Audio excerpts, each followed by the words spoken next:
اے پروردگار، تو اس روز جس کے آنے میں کچھ بھی شک نہیں سب لوگوں کو اپنے حضور میں جمع کر لے گا، بے شک اللہ خلاف وعدہ نہیں کرتا۔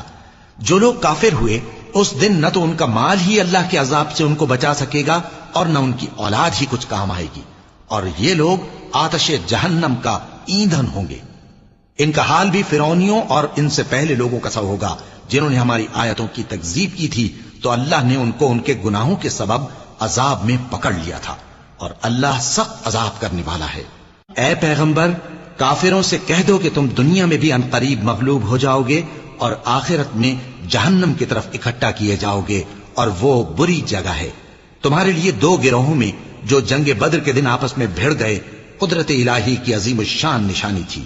ایک گروہ مسلمانوں کا تھا، وہ اللہ کی راہ میں لڑ رہا تھا، اور دوسرا گروہ کافروں کا تھا، وہ ان کو اپنی آنکھوں سے اپنے سے دگنا مشاہدہ کر رہا تھا، اور اللہ